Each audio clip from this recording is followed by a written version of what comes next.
Hey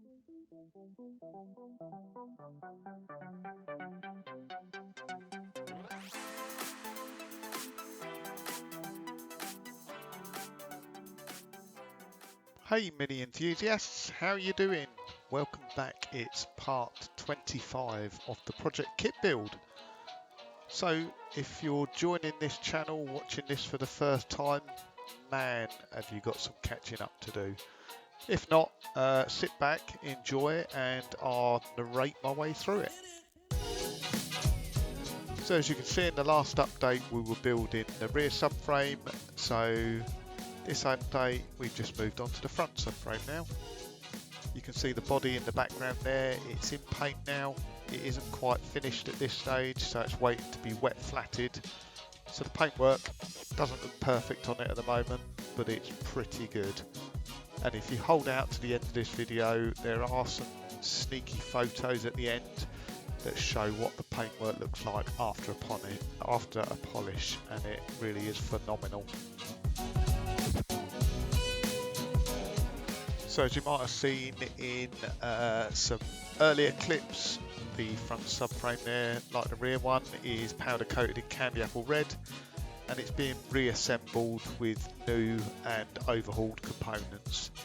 So the top arms have been cleaned off, shot blasted, painted, and new bearings and new pins fitted to them. We're fitting the Molten Smooth Ride front suspension, so that consists of the rubber donuts, high-lows and the dampers, and as you can see, the rubber donuts on it are slightly larger than standard donuts.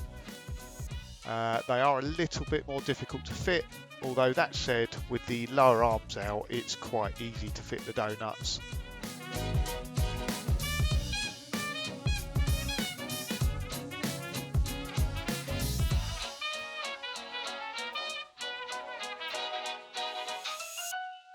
So little subliminal message from me there with my t-shirt, keep calm and mini on. So I'm off at this stage, so that's the end of one Saturday. I'm off home and Mark carries on. Get it.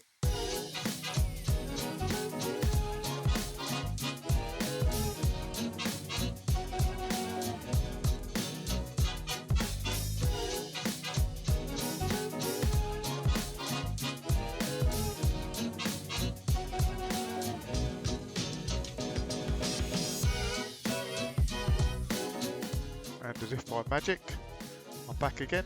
That'll be 1 week later. So we're up against it time frame wise now. So in the last update, I'd have mentioned about getting the bodywork wet flatted and machine polished. So as we're watching this, it was due to go off to have that done the day after, I think. So we needed to make sure it was back on all four wheels and could be pushed on and off of a trailer and manoeuvred around the workshop. So it was a little bit of time pressure, but we had everything we needed to assemble it back together, so it's not too difficult. Apologies for the cramped camera angle, obviously we're working around the back there.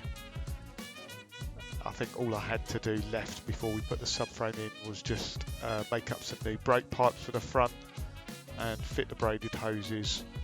We're not going to fit the hubs or brakes or any more of the suspension at this stage, just because it makes the subframe heavier and more difficult to manoeuvre into place.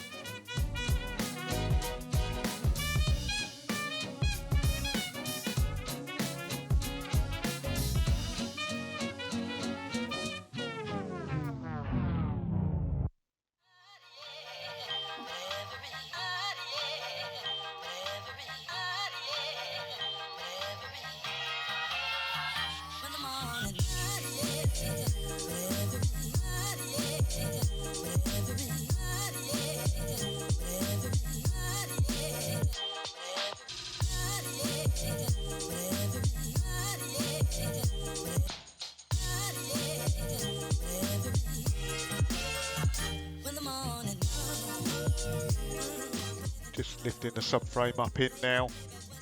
Like I said, it's not too heavy without all the suspension on it, so it was quite easy when there's two of you just to lift it up in place. We did have problems getting the subframe bolt in on one side, and again I think that's because the subframe's been powder coated. A bit of that powder coating gets into the threads of the bolts that or the thread that you're bolting the subframe tower bolts into. Just makes it difficult to get the thread started, so we just cleaned them off beforehand, lifted it back in, pretty straightforward now. Just bolting the subframe up.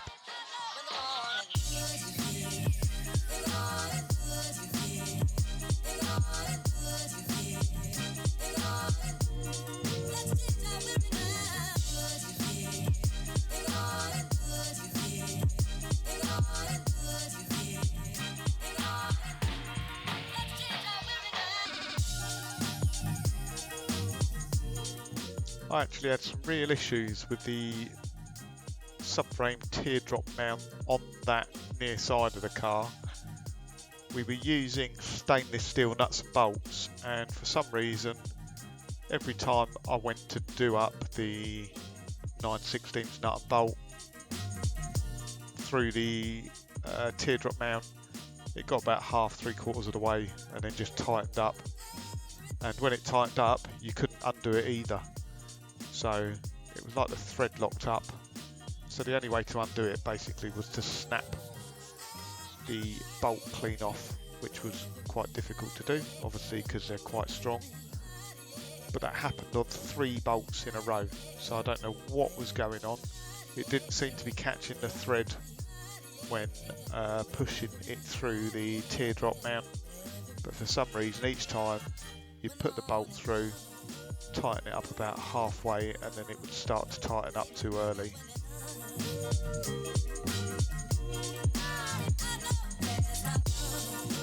It actually looked like the nuts that come with a stainless steel kit, that the nuts on them, when you looked down the thread, it didn't look like the thread had been tapped quite straight.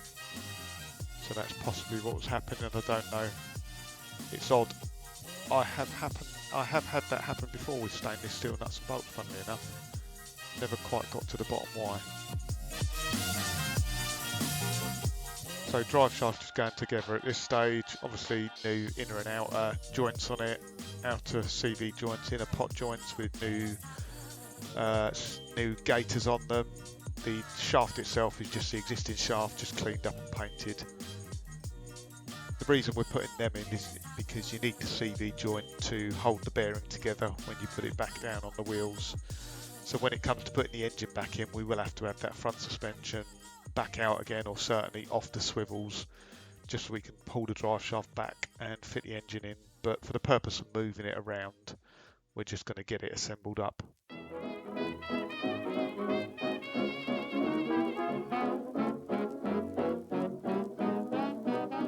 So once it goes off to be wet flatted and machine polished, after we get this back together, we're actually without a car for the following weekend.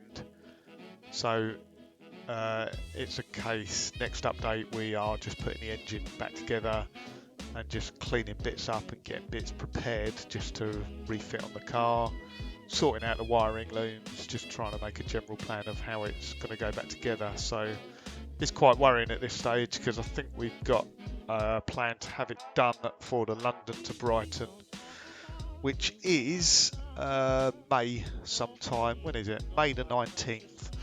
So I'm not sure how many weekends that leaves us, but there's not a huge amount, and there's still quite a lot of work to be done.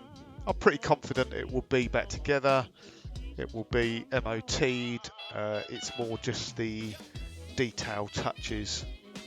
So the theme for this car is KITT. Mark's got a load of accessories which you'll see in coming weeks, and it's getting that all working, getting it all wired up and everything like that. That might take a little bit longer or might be a little bit more tricky, but I'm pretty confident we'll have it done for May, London to Brighton. And if you're heading down to the London to Brighton, KITT should be on the Brighton Mini Club stand. PL will be on the Brighton Mini Club stand as well, I think, and I will be doing the run in Vinny.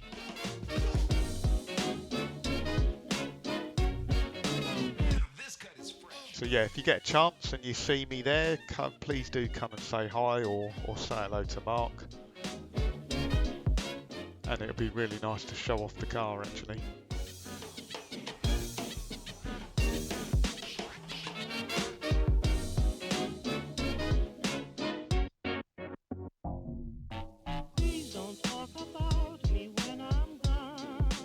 I think I might have mentioned previously, so this part of the build is actually really enjoyable.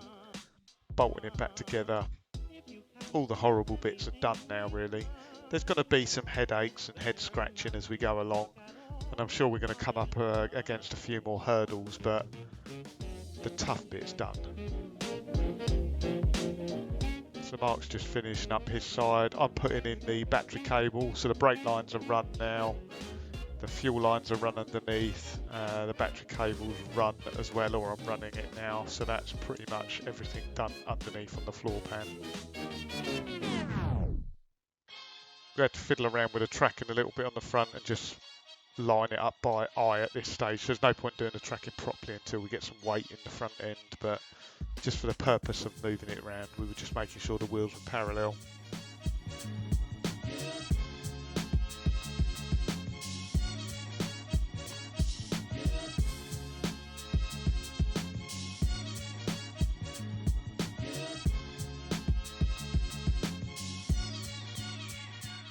The video this week actually is a little bit shorter than normal, so slightly less footage, but I think hopefully a little bit more interesting, because I don't know about you guys, but I was getting really bored watching rubbing down, welding, painting, spraying, so I'm quite glad that's finished anyway.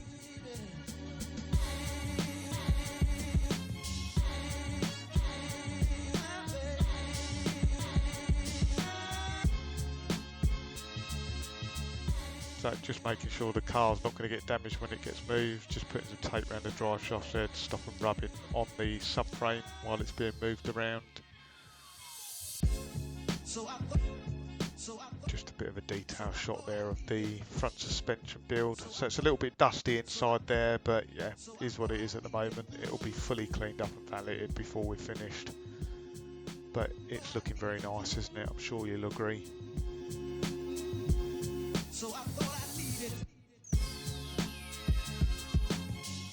And then here's just a quick look over the bodywork. Like I say, this is before, so that's the paint on there. It hasn't been touched yet, it hasn't been flatted, hasn't been polished.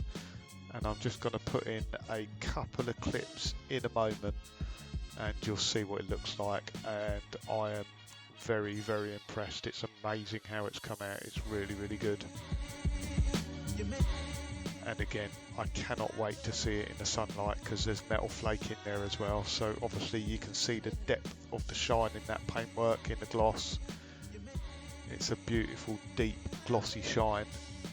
And like I say, in the sunlight, that's going to sparkle on that as well. So hope you enjoyed this week's update. Thanks for tuning in. Please subscribe if you don't subscribe. And if you get a moment, give it a thumbs up. Really appreciate it. And look forward to catching up with you in the next update. Have a great week. Thank you guys.